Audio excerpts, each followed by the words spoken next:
Welcome to JP study. చూడండి, 6th class science classes చేస్తున్నాం కదా. ఇప్పుడు 5th లెసన్ పదార్థాలు వస్తువులు.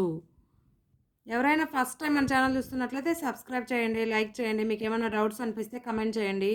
ఎవరికైనా యూజ్ అవుతుందంటే షేర్ చేయండి. ఇక క్లాస్లోకి వెళ్దాం. పదార్థాలు వస్తువులు. వస్తువు రంగు దేని మీద ఆధారపడి ఉంటుంది? దాని నుంచి విడుదలయ్యే కాంతి రంగుపై. ఏదైనా వస్తువుపై కాంతి పడితే ఆ వస్తువు దాని నుంచి విడుదలయ్యే కాంతి రంగుపై ఆ వస్తువు రంగు అనేది ఆధారపడుతుంది. సమ్ ఎగ్జాంపుల్స్ కొన్ని మనము ఏదైనా వస్తువులు నీడలో ఒక రకంగా అనిపిస్తాయి, లైటింగ్స్కి ఒక రకంగా అనిపిస్తాయి. నార్మల్ లైట్లో ఇప్పుడు మనం షాపింగ్కి వెళ్తాము, షాపింగ్ లైట్స్లో ఒక రకంగా వస్తాయి, బయటకు వచ్చిన తర్వాత చూస్తే అలా అనిపించవన్నమాట. అలాగా దాని నుంచి విడుదలయ్యే కాంతి రంగుపై ఒక వస్తువు తేలడం లేదా మునగడం అనేది దేని మీద ఆధారపడి ఉంటుంది తెలుసా? ఆ వస్తువు యొక్క సాంద్రత మరియు మాధ్యమం సాంద్రత మీద ఆధారపడి ఉంటుంది. ఒక వస్తువు యొక్క తేలడం లేదా మునగడం అనేది ఆ వస్తువు యొక్క సాంద్రత మరియు ఆ వస్తువు యొక్క మాధ్యమం సాంద్రతపై ఆధారపడి ఉంటుంది. ఒక వస్తువు గుండా చూసినప్పుడు అవతలి వస్తువులు స్పష్టంగా కనిపించే పదార్థాలను పారదర్శక పదార్థాలు అంటారు. పారదర్శక పదార్థాలకు ఉదాహరణ గాజు. మనం గాజు నుంచి చూసినప్పుడు అవతల వస్తువులు మనకు కనిపిస్తాయి. అదే ఏదైనా వస్తువులు సహాయంగా వేటితో తయారు చేస్తారు? ఒక వస్తువును వేటితో తయారు చేస్తారు? లోహంతో ఒక వస్తువు తయారు చేయొచ్చు, ప్లాస్టిక్తో తయారు చేయొచ్చు, గాజుతో, చెక్కతో, పత్తి, తోలు, పింగాణి, రాళ్ళు, ఈ వస్తువులతో వివిధ రకాల వస్తువులను తయారు చేయవచ్చు ఈ అవసరాలతో. ఇక అపారదర్శక పదార్థాలకు ఉదాహరణ చెక్క, స్టీలు, కార్డుబోర్డ్. అసలు అపారదర్శక పదార్థాలు అంటే ఏంటివి? ఒక వస్తువు గుండా చూసినప్పుడు అవతలి వస్తువులు కనపడవో. అసలుకి మనం ఏదైనా వస్తువు నుంచి చూస్తే అవతల వస్తువు అస్సలు కనపడవు. అలాంటి వస్తువులకు ఉదాహరణ, అలాంటి వస్తువుల పదార్థాలను అపారదర్శక పదార్థాలు అంటారు. అపారదర్శక పదార్థాలకు ఉదాహరణ చెక్క, స్టీలు, కార్డుబోర్డు మొదలగునవి. సాధారణంగా నీటి సాంద్రత ఎంత ఉంటుంది? 1 గ్రామ్ పర్ మిల్లీలీటర్.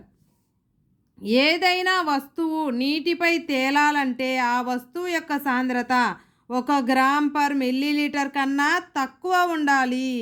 చూడండి, ఏదైనా వస్తువు నీటిలో తేలాలంటే ఆ వస్తువు యొక్క సాంద్రత 1 గ్రామ్ పర్ మిల్లీలీటర్ కన్నా తక్కువ ఉండాలి. కొన్ని పదార్థాల గుండా అవతలి వస్తువులను చూడగలం, కానీ స్పష్టంగా చూడలేం. ఇలాంటి పదార్థాలనే పాక్షిక పారదర్శక పదార్థాలు అంటారు. ఈ పాక్షిక పారదర్శక పదార్థాలకు ఉదాహరణ నూనెలో ముంచిన కాగితం, కిటికీ గాజు పలకలు. కొన్ని కిటికీలు లైట్ వేసినప్పుడు అవతల వైపు వాళ్ళు కనిపిస్తారు, కొన్ని కిటికీలలో కొంచెం బ్లర్ కనిపిస్తాయి. అలాంటివి అన్నమాట ఎగ్జాంపుల్స్. వేడి చేసినప్పుడు కొన్ని పదార్థాలు ఘనస్థితి నుంచి ద్రవస్థితి నుంచి వాయుస్థితికి మారుతాయి.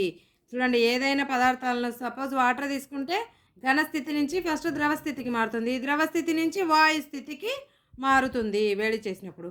కొన్ని పదార్థాలను చల్లబరిచినప్పుడు వాయుస్థితి నుంచి ద్రవస్థితికి, ద్రవస్థితి నుంచి ఘనస్థితికి మారుతాయి.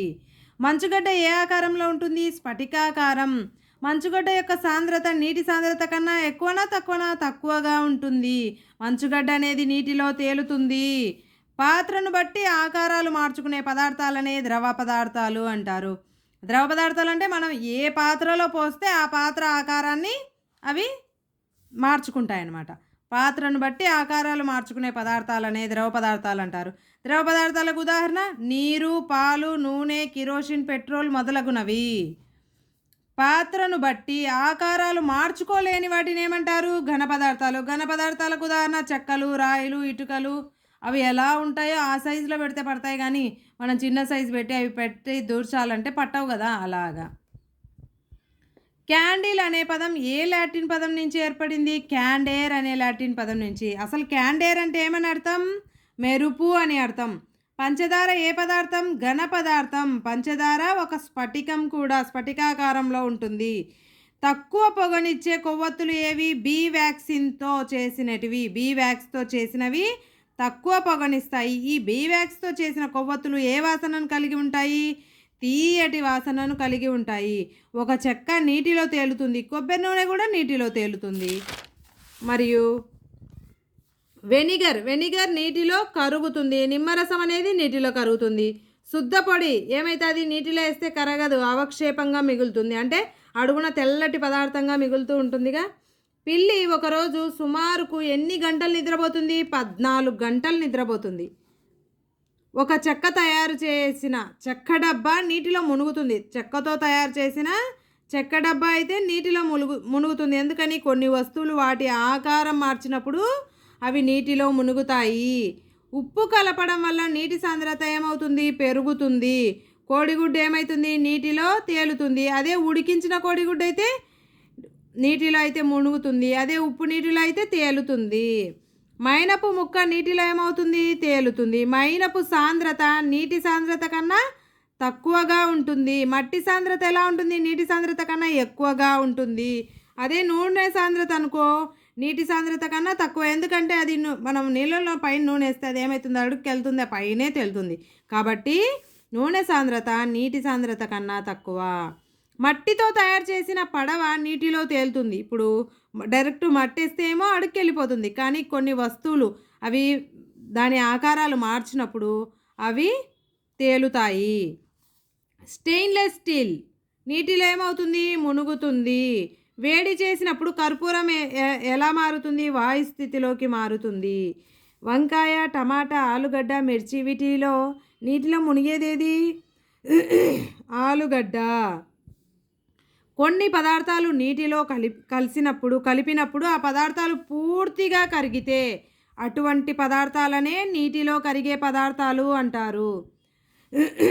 కొన్ని పదార్థాలు నీటిలో కలిపినప్పుడు కరగవు, అటువంటి పదార్థాలను నీటిలో కరగని పదార్థాలు అంటారు. చూడండి.